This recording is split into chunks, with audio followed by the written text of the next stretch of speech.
Методы самопомощи при хроническом психологическом стрессе. Как мне помочь самому себе, если я не специалист и в ближайшее время посетить специалиста не смогу, задаст справедливый вопрос читатель.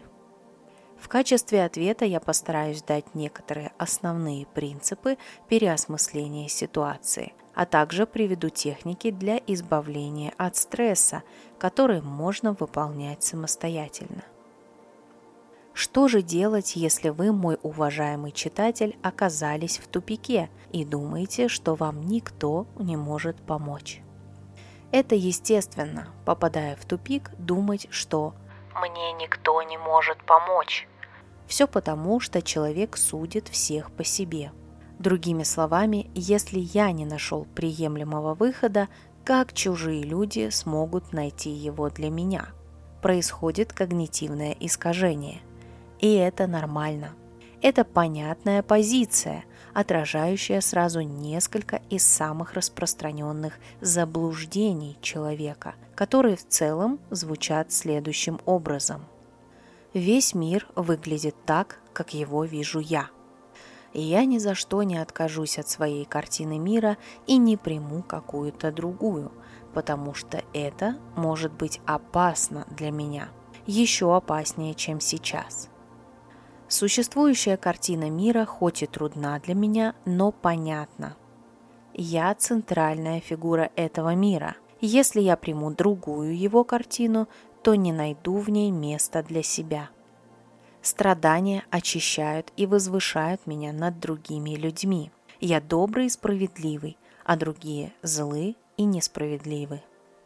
За свои страдания я должен получить награду, а если не получу, то готов оставить этот несправедливый мир. Моя картина мира придает жизни смысл, и я построил свою жизнь целиком вокруг этого мира.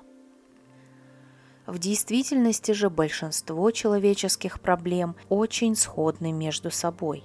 Механизмы их возникновения изучены, и есть многочисленные методы и техники выхода из них.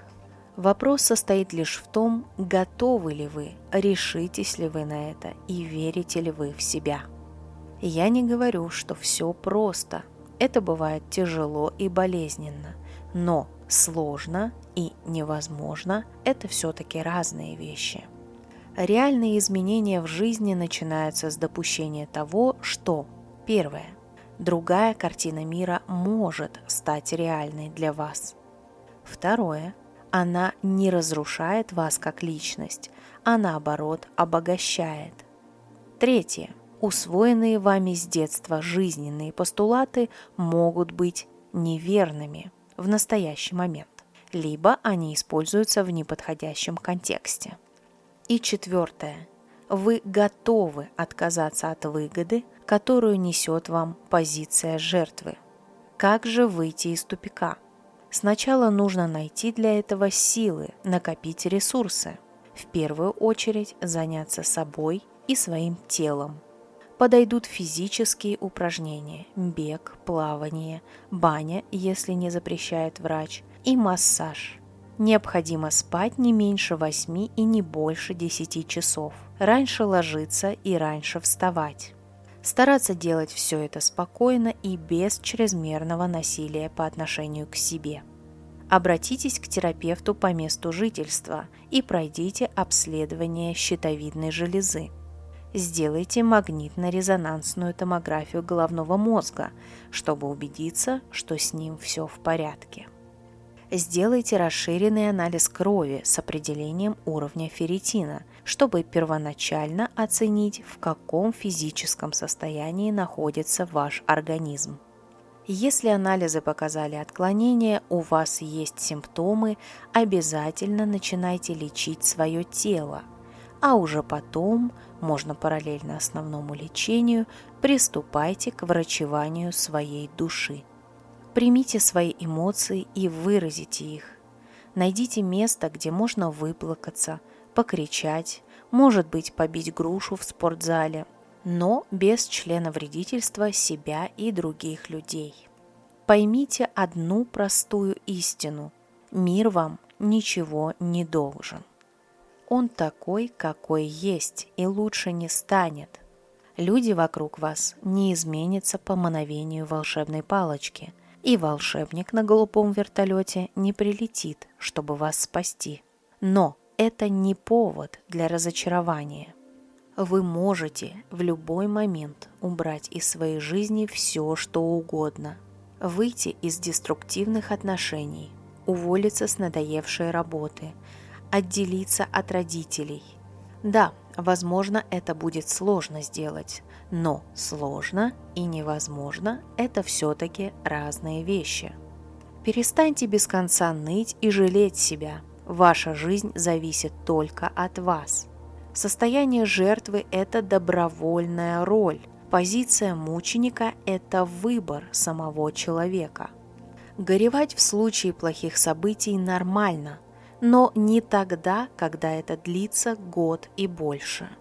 Вами манипулируют, вас унижают, обманывают и так далее, потому что вы создаете для этого благоприятные условия, позволяете этим событиям происходить с вами циклично и в течение длительного времени.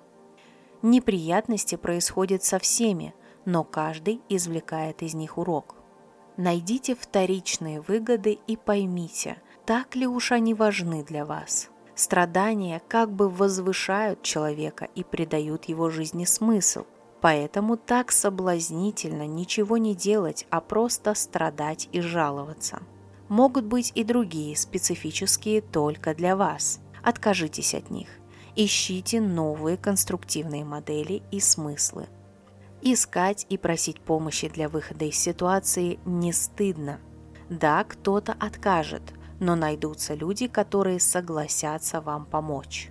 Примите решение и создайте новое намерение. Пусть будет так, как вы задумали. Отныне вы сами берете ответственность за свою жизнь. Учитесь, находите свой путь, свои занятия, свой смысл и делайте собственный выбор. Информация сейчас доступна как никогда.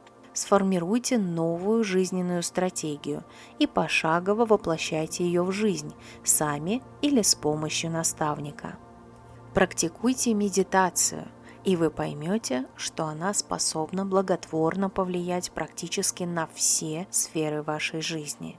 Она сделает вас более расслабленным, стрессоустойчивым и в конечном счете будет способствовать быстрейшему излечению психосоматических заболеваний.